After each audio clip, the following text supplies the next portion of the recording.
మీరు నా గత వీడియోలు తీస్తే 2014 నుంచి 18 వరకు వీడియోలు మీరు తీస్తే నేను చాలా కాన్ఫిడెంట్గా చెప్పొచ్చు నా జానారెడ్డి గారి కాన్స్టిట్యున్సీకి పోయి జానారెడ్డి గారు ఇగో ఈ రాజవరం నీళ్ళు ఇవాళ మేము ఏదైతే ఇచ్చినామో మొట్టమొదటి మేజర్కి మీరు ఇంతకాలం నేనేం మాట్లాడినా నేను గాయనికి సమాధానం చెప్తాను అని చెప్పి మీరు నన్ను లెక్క పెట్టడం లేదు. రేపు ఇగో ఈ రాజవరం పొలాలు అడిగితే మిమ్మల్ని ఇక్కడ పోయిన ఈ నీళ్ళు ఎత్తు వచ్చినాయి ఇవాళ మా పొలాలకి కేసీఆర్ వచ్చినాక జగదీశ్వరుడు వచ్చినాక అడుగుతాయి ఇగో ఇక్కడ మొదలవుతుంది మీకు మిమ్మల్ని మళ్ళీ ఆ శాసనసభకు రానివ్వను అని చెప్పొచ్చు నాకు కానీ చెప్పినట్టు చేసిన నల్లగొండ పోయి చెప్పొచ్చిన వెంకటరెడ్డికి వెంకటరెడ్డి నువ్వు మళ్ళీ శాసనసభలో అడుగు పెట్టవు అని చెప్పొచ్చిన. అట్లా అందరిని ఓడగొట్టిన. ఉత్తమ్ను బై ఎలక్షన్లలో ఓడగొట్టిన. ఉత్తమ్ డైరెక్ట్ ఓడగొట్టలేదు. రాజగోపాల్ ఇట్లనే ఎక్కువ వేలిండు. చెప్పిన స్పష్టంగా నా చేతిలో మైక్ గుంజుకొని మంత్రిగా ఉన్న నేను నా చేతిలో మైక్ గుంజుకొని ఆయన మాట్లాడి బిహేవ్ చేసినప్పుడు చెప్పాను స్పష్టంగా నువ్వు మళ్ళీ శాసనసభకు రావు అని. అయితే మా దృష్టివశాత్తు ఏంటంటే రాజీనామా చేసేసి ఉప ఎన్నికలు తెచ్చాడు. అప్పుడే ఒకటి మళ్ళీ వచ్చాడు. ఇప్పుడు 18లో నేను 23 అనుకుంటే ఆయన వెంటనే అవకాశం ఇచ్చాడు. 21 మళ్ళీ చేసిన. అంటే నేను కాన్ఫిడెంట్గా చెప్పిన ఇక్కడ కూడా నేను వాళ్ళ కోతలు వచ్చి మాట్లాడలే ఎప్పుడు కూడా. నేనేదో ఉత్తర్నిపై మీడియా మిత్రులకు ఆనందం కలిగించే కొరకు మాట్లాడలే. ఒక సందర్భం ముఖ్యమంత్రి 20 నెలల్లోనే ఎట్లా చెప్పగలుగుతారు? ఇంకా 3.5 సంవత్సరాల టర్మ్ ఉంది. నేను అక్కడికి వస్తున్నాను. నేను ఒక సందర్భం ముఖ్యమంత్రి వచ్చి మాట్లాడిన సందర్భంలోనే మాత్రమే నేను రియాక్ట్ అవుతూ మాట్లాడి చెప్పిన మాట. నేను కాన్ఫిడెంట్గా చెప్పినా మీకు చెప్తాను. ఎందుకు చెప్తున్నా అంటే నల్గొండ జిల్లా పూర్తి వ్యవసాయ ఆధారిత జిల్లా. వ్యవసాయమే మాకు ప్రధానమైన వృత్తి ఆదాయ మార్గం. మేము కేసీఆర్ గారు ఏదైతే వ్యవసాయ రంగానికి అద్భుతమైన భూతం ఇచ్చిండో 24 గంటల కరెంటుతోనే ఎక్కువ లాభపడింది మా జిల్లానే. ఎందుకంటే ప్రపంచంలో 5 లక్షల బోర్ మోటార్లు కలిగి ఉన్న ఏకైక జిల్లా మన నల్గొండ జిల్లా. నల్గొండ జిల్లా హైయెస్ట్ భూమి కల్టివేషన్ చేసే జిల్లా మా జిల్లా. కరీంనగర్ కంటే ఎక్కువ ఉన్నాయా? ఎక్కువ. ఉమ్మడి నల్గొండే ఫస్ట్.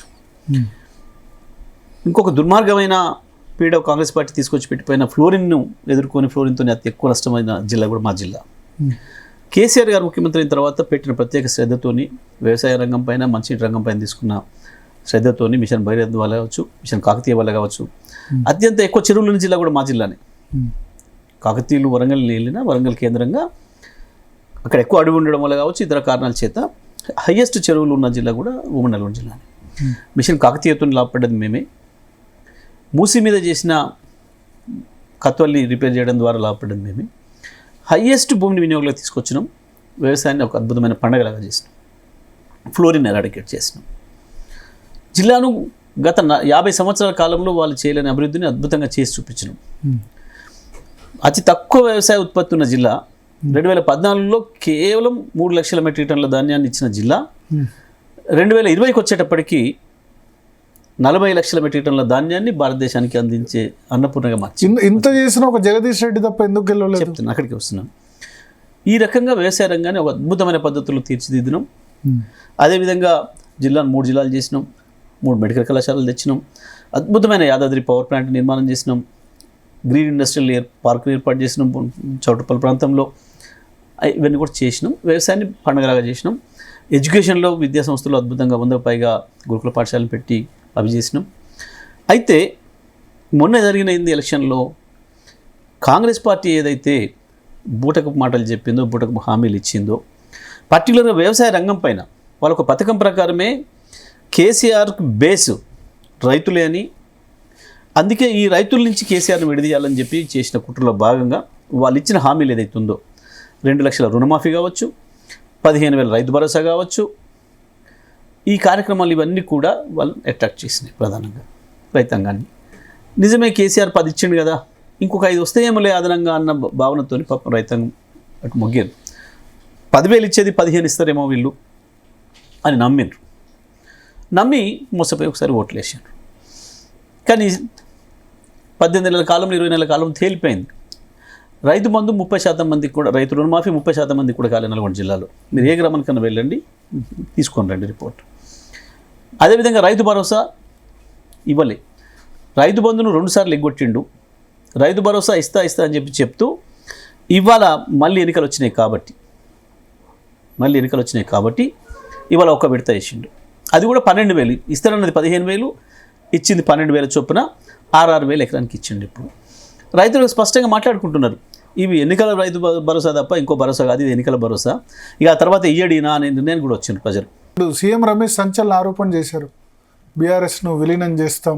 అందుకే అంటే తేజ్ తుగ్ల రోడ్డు మొన్న పోయి ఈయన రహస్యంగా పోను అని చెప్పి మళ్ళీ దొంగతనంగా పోయిండు చూడు మొన్న ముఖ్యమంత్రి. పోయిన రోజు రెసిడెన్సీకి పోలే, హోటల్ ఉన్నాడు. ఓకే, తెలంగాణ భవన్కి పోలే, రెసిడెన్సీకి పోలే, హోటల్ ఉన్నాడు.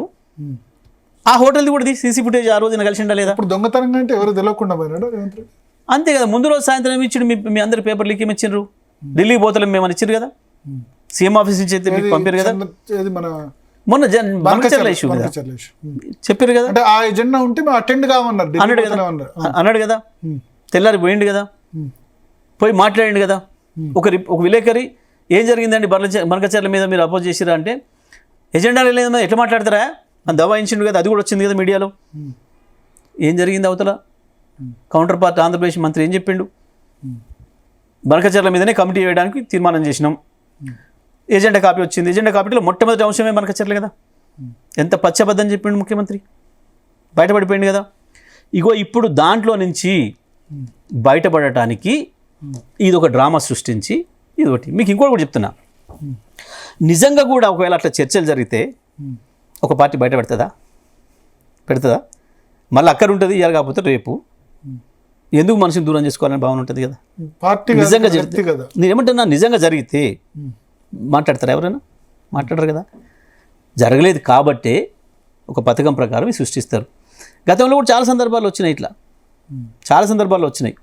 ఇంకోటి ఏంది, మీకు ఇంకోటి చెప్తా.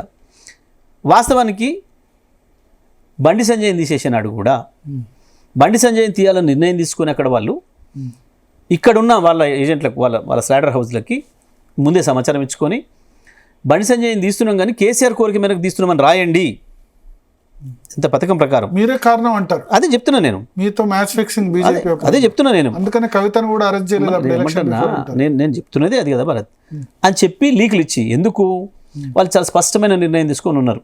కాంగ్రెస్ గెలిచినా ఇబ్బంది లేదు మనకు, తెలంగాణలో కేసీఆర్ పోవాలి, కేసీఆర్ని తీసేయాలి. కాంగ్రెస్ గెలిచినా పర్లేదు అనుకున్నారు. కాంగ్రెస్ గెలిపించింది మోడీ కదా, సీఎం రేవంత్ ముఖ్యమంత్రిని చేసిందే మోడీ కదా. రేవంత్ ముఖ్యమంత్రి, మరి మీరు ఏమనుకుంటున్నారు? కాంగ్రెస్ గెలిస్తే కూడా ముఖ్యమంత్రి ఎవరో అసలు గెలిపించిందే మోడీ, రేవంత్ని గెలిపించిందే, అన్ని రకాల సహాయ సహకారాలు అందించి గెలిపించిందే మోడీ.